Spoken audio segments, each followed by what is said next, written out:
So this is Amit Ranjan and in this session we'll talk about basically हम यहाँ पे जो बात करेंगे that is known as equivalent one body problem. ठीक है, equivalent one body problem मतलब होता क्या है, इसको आपको मैं फिजिकली समझा देता हूँ. जैसे बेसिकली समझना यहाँ पे इस चीज़ को थोड़ा अच्छे से समझना, ठीक है, इसकी ज़रूरत पड़ेगी क्योंकि इसकी बहुत ज़्यादा ज़रूरत है. ठीक है, सेंट्रल फोर्स मोशन जब आप पढ़ोगे वहाँ पे इस चीज़ की बहुत ज़्यादा ज़रूरत पड़ेगी. देखो होता क्या है, जैसे मान लो कि आपके पास दो ऑब्जेक्ट हैं, ठीक है, और इसको एक दूसरा भी इसका एप्लीकेशन उसके बारे में बात करेंगे.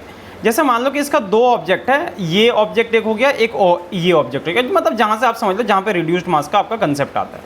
ये दो ऑब्जेक्ट हैं, ठीक है. एक्चुअली है क्या यहाँ पे, बेसिकली दो ऑब्जेक्ट्स हैं, एक का मास m1 है, दूसरे का मास m2 है. ठीक है, इसका पोजीशन वेक्टर जो है दैट इज मान लो कि r1 है, इसका पोजीशन वेक्टर जो है दैट इज r2. आप इसको मिला सकते हो. ठीक है, अब ये क्या है, that is the difference, that is the distance between this, मतलब किसके किसके बीच में, r1 और r2 के बीच का, मतलब ये और ये, इसके बीच का जो डिस्टेंस है दैट इज दिस. मतलब सिंपली अगर आप लिखना चाहो सो r1, अब मैं समझा देता हूँ कि पहले आपका प्रॉब्लम स्टेटमेंट है क्या, that is equal to r2. इसका मतलब ये हो गया कि r जो हो जाएगा that is simply r2 minus r. ठीक है, सॉरी r2 माइनस r1. अब समझना यहाँ पे है क्या अपने पास और अपने को चाहिए क्या. देखो सिंपल सी चीज़ है कि हमने यहाँ पे क्या करा, दो बॉडीज़ अलग अलग लिए हुए हैं. ठीक है, दो बॉडीज़ अलग अलग लिए हुए हैं और इनका पोजीशन वेक्टर जो वो इसके रिस्पेक्ट में दे रखा है. ठीक है, हमें क्या करना है, इनके बीच का जो इंट्रैक्शन फोर्स है, इनके बीच का जो इंट्रैक्शन फोर्स है that is mass into acceleration, मतलब जो force that is on 1 due to 2 या फिर कह लो कि फोर्स ऑन 2 ड्यू टू 1, अपने को ये फाइंड करना है. समझ रहे हो, अपने को क्या करना, अपने को ये चीज फाइंड करनी है with respect to R only, सिर्फ आर के रिस्पेक्ट में अपने को ये चीज फाइंड करनी है. बोल रहे हो सर ये क्या बता रहे हो आप, ये तो हमें पता है कि हम इस चीज को बहुत आराम से कैलकुलेट कर सकते हैं. नहीं कैलकुलेट कर सकते आप आराम से. ठीक है, so will talk about this thing कि ये चीज होती क्या है और कैसे इस चीज को कैलकुलेट किया जाता है. ठीक है, मतलब बेसिकली क्या यहाँ पे क्या है, इसका एम क्या है, converting two body system into one body problem. ठीक है, I hope this part is okay. आपको प्रॉब्लम जो है ये समझ आ गया कि अपने को करना क्या है. ठीक है, चलो अब एक कंसीडर करते हैं यहाँ पे थोड़ा सा. ठीक है, इसको थोड़ा सा समझ लेना. मान लो कि हमारे पास क्या है, एक तीसरा बॉडी है, वैसे इसकी कोई ज़रूरत नहीं है. मान लो कि अपने पास कोई m3 बॉडी है, इसका यहाँ से डिस्टेंस कुछ है, यहाँ से इसका डिस्टेंस कुछ और होगा. ठीक है, ये इस पे एक फोर्स लगा रहा है, ये इस पे भी एक फोर्स लगाएगा. ठीक है, सो एक बात बताओ, अगर अपने को ये कैलकुलेट करना पड़े कि force on this object, right, अगर मैं फोर्स इस ऑब्जेक्ट की बात करूं तो इस पे क्या हो जाएगा, m1 r1 double dot, right. Force on this object that is given by, ये किसके किसके इक्वल होगा, that is force on 1 due to 2 F12, right, F12 plus F external. याद है मैंने एक्सटर्नल फोर्स बताया था, एक्सटर्नल फोर्स का मतलब क्या हो गया, force due to this m3 mass. ये m3 मास जो है जितना फोर्स लगा रहा है that is given by this. ये बात आपको समझ आ गई, वेरी गुड. अब यहां से आप एक चीज और कर लो, दूसरे ऑब्जेक्ट पे मास फोर्स कैलकुलेट कर सकते हो. m2 r2 that can be given bye F21, थोड़ा ध्यान से देखना, this is F21 plus F external, right. आपको ये बात समझ आ गई कि ये हमने ले लिया. चलो इसको मान लो कि this is your equation 1, this is our equation 2. हमारी इक्वेशन 1 और 2 आई होप आपको क्लियर है. ठीक है, अगर इक्वेशन 1 2 क्लियर है, अब एक बात बताओ, इसको मैं क्या करता हूँ, m2 से मल्टीप्लाई कर देता हूँ और इसको मैं m1 से मल्टीप्लाई कर देता हूँ. अगर मैं ऐसा करूंगा, ध्यान से देखना, इसको m2 से इसको m1 से, तो हमारा ऊपर वाला इक्वेशन क्या हो जाएगा, तो that will be equal to m2 m1, right, m2 m1 r1 double dot that is given by, ये क्या हो जाएगा आपका m2 f12, I hope this part is also okay, plus m2 f external. ठीक है, ये पार्ट समझ आ गया आपको. सिमिलरली दूसरे वाले को जब मल्टीप्लाई करेंगे क्या हो जाएगा, m1 m2 r2 double dot that is equal to m1 f21, ठीक है, प्लस f21 है, ये ध्यान रखना, f21 m1 f एक्सटर्नल. ठीक है, f external f1 f2 external कर दो, या f1 एक्सटर्नल f2 एक्सटर्नल, यहाँ पे भी m1 f1 external f2 external, या वेरी गुड. ठीक है, बहुत अच्छा. चलो अब क्या करते हैं, दोनों को सब्ट्रैक्ट कर देते हैं. ठीक है, अगर मैं इसको सब्ट्रैक्ट करूं तो देखो आपके पास क्या बचेगा, m1 m2, ठीक है, और आप यहां पे एक बार चेक करो, आपने क्या लिखा हो, are that is R2 minus R1, तो R2 माइनस R1 ये करते हैं R2 double dot minus R1 double dot, that can be given bye, यहां से इसको क्या लिख दोगे आप, ध्यान से देखना यहां पे M2, ठीक है, मतलब इसको दिस माइनस दिस आप कर रहे हो, तो यहां से क्या हो जाएगा M1 F21, ठीक है, और उसके बाद plus, right, sorry minus M2 F12, this part is also okay, इसको हमने लिख दिया, यहाँ पे इसको लिख दिया, प्लस अब क्या कर रहे हैं, ध्यान से देखो M1, ठीक है, F2 external minus F1 external, नहीं sorry M1 external, sorry, this will be equal to M1 F2 external minus M2 F1 external. या this part is OK, I hope ये चीज़ आपको समझ आ गई, ठीक है, वेरी गुड। अगर ये चीज़ आपको समझ आ गई तो आप यहाँ पे ध्यान से देखो, इसको हम कैसे लिख सकते हैं, दिस, ये चीज़ आपको ठीक है, so that is equal to M1 M2, और यहाँ पे क्या हो जाएगा R double dot, that can be given by, इसको क्या लिखोगे M1 F21 minus M2 F12। इसको थोड़ा ध्यान से देखना, आपको ये बात पता है ना कि F21 जो है, F12 जो है, that is directly proportional to M1, force on 1 is directly proportional to M1, similarly force on 2 due to 1 that is directly proportional to M2, या राइट। इसका मतलब क्या हो गया यहाँ पे, यहीं से आप देख लो, चेक कर लो एक बार, कि आप इसको ऐसा लिख सकते हो क्या, F12 divided by M1 that is equal to F21, ध्यान से देखो F21 डिवाइडेड बाय M2, ठीक है, बस इस रिजल्ट को अभी अपने सामने रखना, ठीक है। अच्छा, एक चीज और, यहां पे क्या है M1, और इसको आप ऐसे लिख सकते हो M1, और आपको पता है कि फोर्सेस जो है वो म्यूचुअल है, राइट, F ये इस पे जितना फोर्स लगा रहा है, ये भी तो इस पे उतना ही फोर्स लगाएगा using Newton's third law.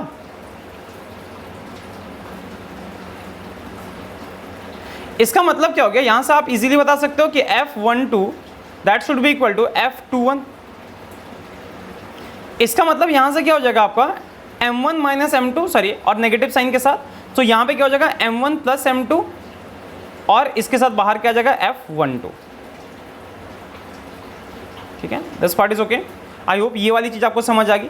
Plus अब इसको क्या करोगे, ध्यान से देखो, यहां पे इसको रहने दो M1 M2, यहां पे एक काम करो, M1 और M2 को कॉमन ले लो आप, M1 M2 को कॉमन लेने की जरूरत नहीं पड़ेगी, वैसे रहने दो इसको, M1 F2 एक्सटर्नल, इसको ऐसे ही रहने दो, इसको लिखो M1 F2 external minus M2 F1 external, पता नहीं ये सही से चल नहीं रहा, जो भी हो रहा है, F1 external, I hope this part is okay, ठीक है।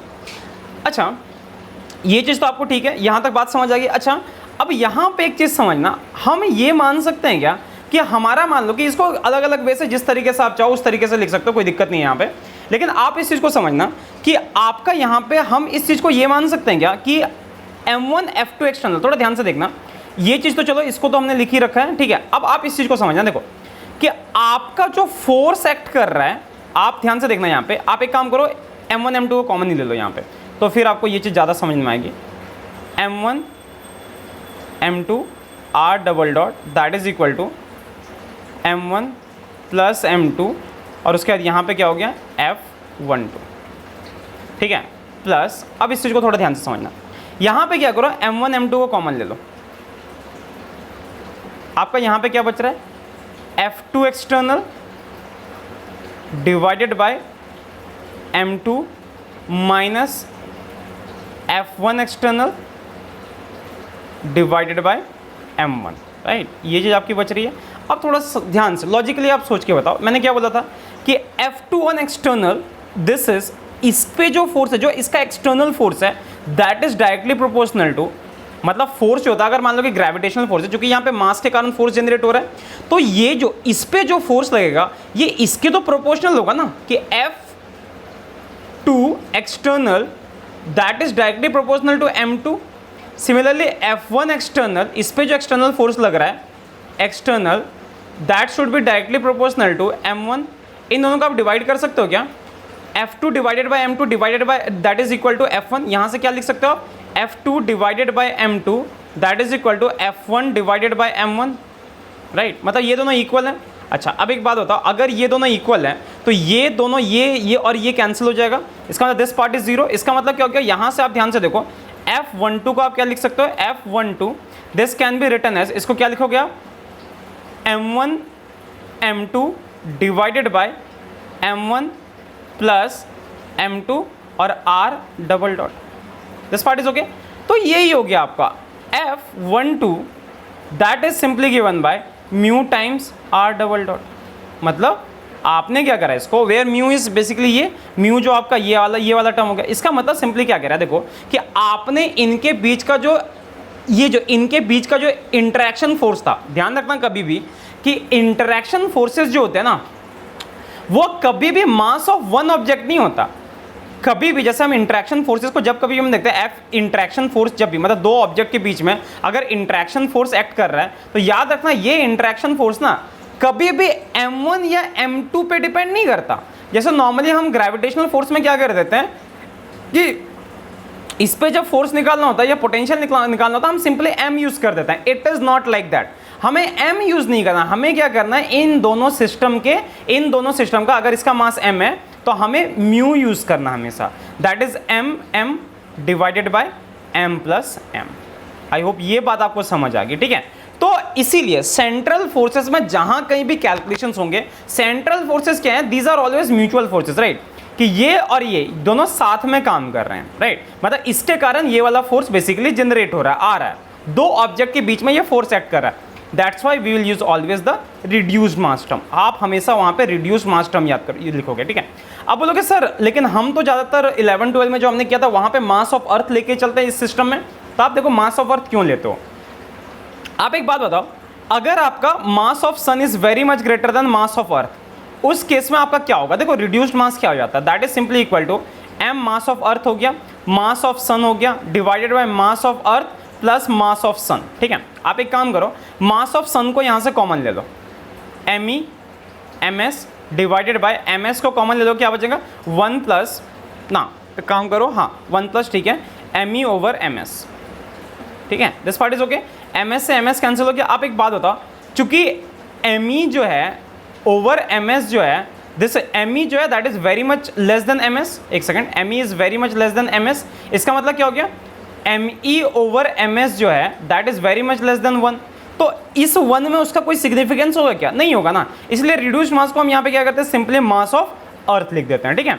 सो नॉर्मली इसीलिए यही रीजन है जिसके कारण हम ये करते हैं, otherwise always we will use the reduced mass. अगर दो ऑब्जेक्ट, अगर बाइनरी स्टार्स वाले क्वेश्चन आ जाते हैं, जैसे आपके पास दो स्टार्स है जिसका मास दोनों का सेम है, इस केस में जब सेंट्रल फोर्स लगता है आप हमेशा यहाँ पे रिड्यूस्ड मास ही यूज करोगे, that is equal to m of one star m of second star divided by m1 plus m2। अगर दोनों का मास इक्वल है तो सीधा हमें क्या मिल जाएगा, m/2, ठीक है, where m1 that is equal to m2 that is equal to m, ठीक है।